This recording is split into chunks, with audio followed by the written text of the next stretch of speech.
Hey everybody, I am with Mitch Joel, one of my favorite marketing guys in the world, and he has written an incredible new book. And I'm halfway through it, as I told Mitch. I forgot it. I forgot to bring it on the plane. But the thing about this, Mitch, this is a frightening book. I mean, it's kind of depressing because you say, we need to reinvent ourselves. We need to change everything. And so tell us a little bit about the theme behind your book. I didn't tell you, I wrote a horror book. You didn't? Yeah, I mean, really, it's just like I just shook my head. But you're right. I mean, you're so right. But it was a little depressing for me. It was one of those things, Mark, where I was sort of looking at the challenges that businesses have. And it's always that sort of feeling when you'd walk into a chief marketing officer's office and there was that sort of overbearing sense of hell. Like really, like they just felt like the ways in which I used to operate have so changed. I'm not sure what to do. Should I do this? Shouldn't I do that? What about this? What about that? Why should I do this? And in sort of looking at it over the past couple years, it just crystallized for me in this moment that there are these 5 movements that really have changed business forever, and businesses have done nothing about them. And so when people tell me like it's scary and it's intimidating, I know it is, but I actually look more to people like you and I would say, as scary and as intimidating as it is, it's also thrilling and engaging, and hopefully what you see from it is this amazing, massive opportunity. You have to remember that businesses have been human beings don't like change. We talk about how like you got to embrace change. Like we don't like change. If every day we woke up and I snuck into your house and moved your coffee machine every morning to a different place, by the 3rd or 4th day you'd want to murder me. You don't like change. We don't. And I think part of the idea of the book was not to have you like change or get used to it, but more acknowledge that change actually happens slowly over time, or sometimes a little bit faster than you'd like, but there actually are things you can do about it. And I think awareness is a really important thing. So when I was putting it together, I didn't want the 5 things to be hyperbole. I didn't want them to be a future-based statement like I think podcasting is going to be really big or something like that. I want them to be things that you would read and go, of course, but at the same time it would be that feeling of, oh, why am I not doing anything about it? Because I think that emotion now has you thinking, and so it has you thinking about the book, but it has you thinking more about how you're going to apply it to your business. So for me, that's the exact reaction I want. So good. Well, and I think something for me out of this, it's just like I kept thinking, like, you can't look away. You need to have this book in your face. You can't look away, or you're going to shrivel and die. So, what are the lessons from your book that you're applying to your business? I mean, you're in a dynamic business, and so how are you forcing the culture in your company to not look away, to embrace this change and force yourself into the next level? Well, one of the things that we're fortunate about having a Twist image is the fact that I really do candidly share with everybody, not just even in the office, but the world, sort of where we think this place is going. So it is a sort of culture within the group of this stuff is not things that other people are telling us. We're almost manifesting it and creating it and bringing it forward.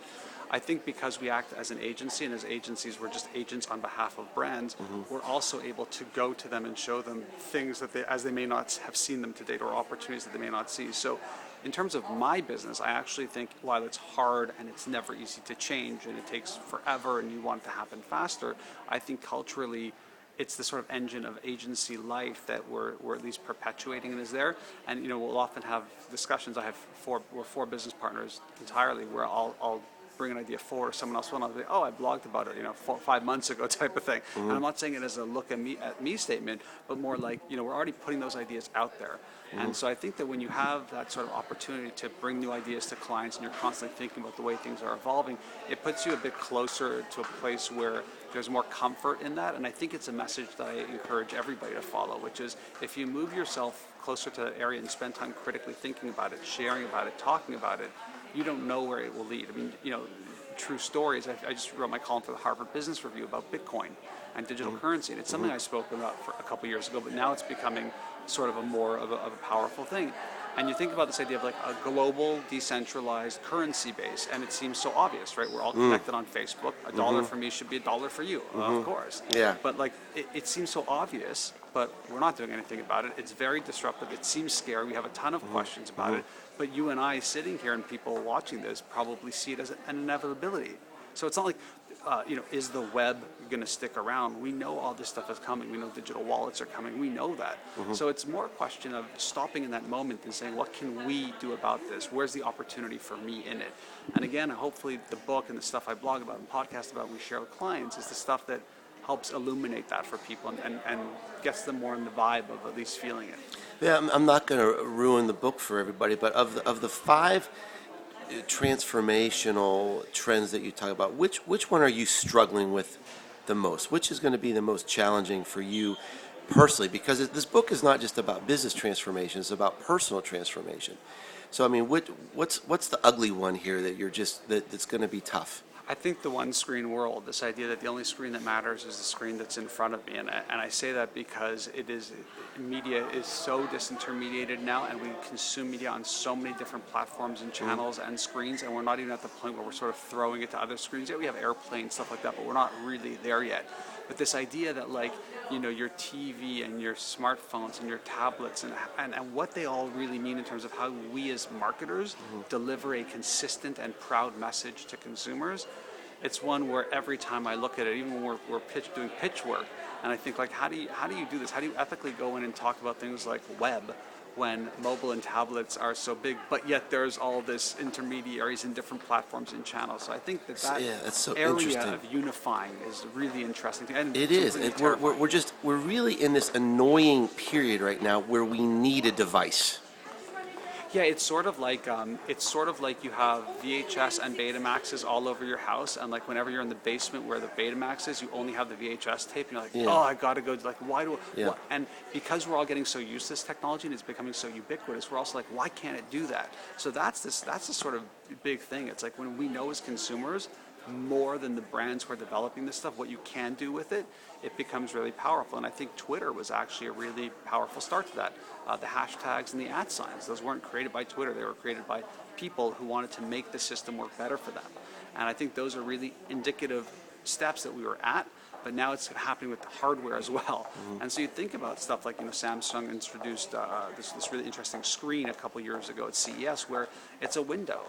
But it looks like a tablet. It looks like TV. That. It looks like the internet. It looks. Yeah. Who knows? Yeah, it's crazy. Last question, Mitch. What is the greatest Radiohead song ever? Oh, we were just playing Radiohead before. I'm gonna say my favorite is the acoustic version of Black Star. Great one. That's one of those songs that always touches me. I always like. What's the song that starts with an M that sounds like a disease? Myxomatosis. Oh, really? Yeah. Aren't all their songs great? They're the best. They're the best. We share that in common. Mitch, in case someone has been under a rock for the last few years, how would they find you on the web? Where can we find more about Mitch Joel and your book Control Alt Delete? People say that, but I don't really have as many followers and fans as people like you. But it's twistimage.com/blog, or just Google Mitch Joel or 6 Pixels. Thanks so much, Mitch. Thanks, Mark.